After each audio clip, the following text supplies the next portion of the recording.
get at. To get at. So let me see. So what let was me see, I? what's why- There's a couple meetings of this. I've tried to figure out. Oh, this is the. Oh, this is the. Okay. Okay. I'll explain by telling you how we use this as a question. If I'm trying to explain something and you don't understand, you might say, "What are you trying to get at?" Or if someone is trying to say something and I'm confused, I might say, "What are you trying to get at?" It's not super polite. We use this informally, like between friends or siblings. But if Jen said to me, oh, I'm trying to think of a good example of this.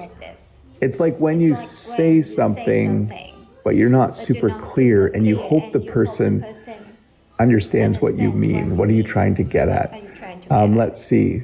Oh, if Jen said to me, are you having another cookie? Haven't you already had 4? I can say, what are you trying to get at? Are you trying to say I'm putting on weight? Like, why are you asking me about how many cookies I'm eating? Sorry, that's a tricky one.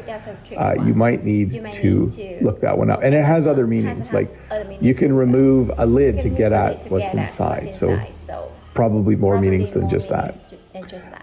To get by. Okay. So this one also refers to how much money you have, how much you get paid at work, and how much money you spend.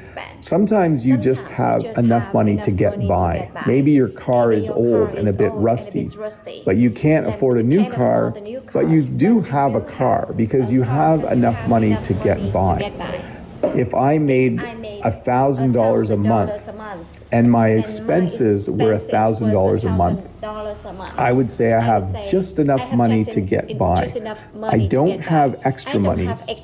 I'm able to pay for everything, but I don't have money to do things for fun and that kind of stuff. So I have enough money to get by. I make enough to get by. Or if someone said, how are you doing financially? You'd say, we're getting by. Like we have just enough money to pay for the things that we need to buy, to get around to. So here's a list of things.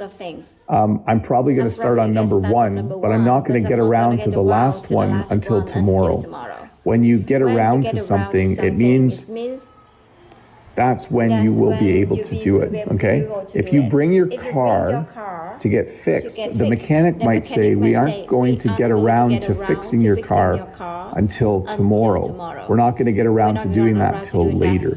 And sometimes you just never get around to doing something. That can happen as well.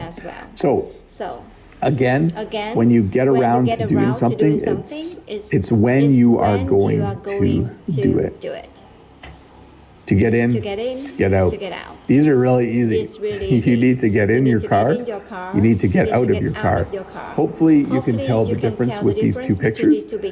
Sometimes, so I'll tell you, when I rented the car to go visit Brent earlier in July, because I have vans, I found it hard to get in the car because it was so low. Like a van, you just get in and out really easily. So it's easy for me to get in my van and to get out of my van. But a car was a little trickier because it's so low to the ground. But you can see this man, he's going to get in his car, and this person is going to get out of the car. I should have added of to this. Yeah, you get out of a car. There are two additions to the verb to get. To get down to. So sometimes Jen and I talk, and there's work we need to do. Sometimes we talk and then we say, okay, we need to get down to work. So it means to get started, particularly when referring to work or a project, okay? So there's a time to talk. Maybe you have coffee, but then eventually you need to get down to work. You need to get down to doing what you need to do. You can even say, okay, let's get down to it, which means let's get started. So you can see these people, they're going to get down to work. They actually are getting down to work if I use the ing form. So when you start something, especially work, you get down to it. I could say this at the beginning of a live stream. I talk for a bit, and then I can say, okay, let's get down to it. Let's get started. To get away. Two different ones. Warning. There's zombies in the one I just showed you, in the elevator. This guy is trying to get away. He's afraid of, I don't know if you watch zombie movies, but I'm not going to explain zombies too much. But this guy is trying to get away. He's trying to escape. He's trying to run, so he's not with the people or zombies that are chasing him. He's trying to get away. I think escape is the best verb to replace this. But you can also decide to get away. If Jen and I didn't need to work next week, we might try to get away. We might go on a vacation. So this means to escape. This means to go on a vacation or to not work for a bit and to go somewhere. So hopefully we can get away sometime this fall. We have a little trip planned, so that should be funny. To get away with. It should be funny. That should be fun. Sorry, I'm the English teacher. Go on vacation. That should be fun. Okay? A person can be funny, but an activity is usually fun. To get away with. Sometimes people steal and they get caught. Sometimes people steal and they get away with it. When you get away with something, it means that you didn't. Like if you cheat on a test and the teacher doesn't catch you, you could say, I got away with cheating on the test. If you use AI to write something and the teacher doesn't notice, you can say, oh, I got away with using AI to write my paper. If you are a criminal and you steal money and the police don't catch you, you could say, oh, I got away with it. I got away with stealing the money from wherever you stole it. Don't steal, by the way. To get across. So this actually has two meanings. You can try to get across the bridge. Okay, so you could say, I'm going to visit you, but I need to get across the river. So hopefully I can get across the bridge, but it might be closed, and then I might have to drive further down, and I might need to get across the river by using the ferry, like the boat that your car goes on. So this could also mean when you're trying to explain something to someone, I'm trying to get across the meaning of this for you. I'm trying to explain it to you. So you can try to get across something physically, like literally, you're trying to get across the river.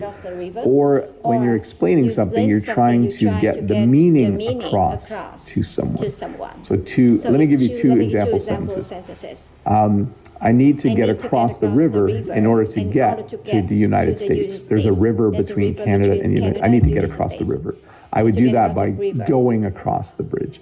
When I explain new things to people, I'm trying to get across the meaning to them. To get around, this person looks like they're renting a car. They need a car to get around. They need a car so they can drive to different places in the city.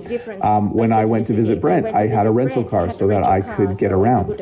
I needed to go to the grocery store with Brent. I needed to go to his brother's place. We needed to get around.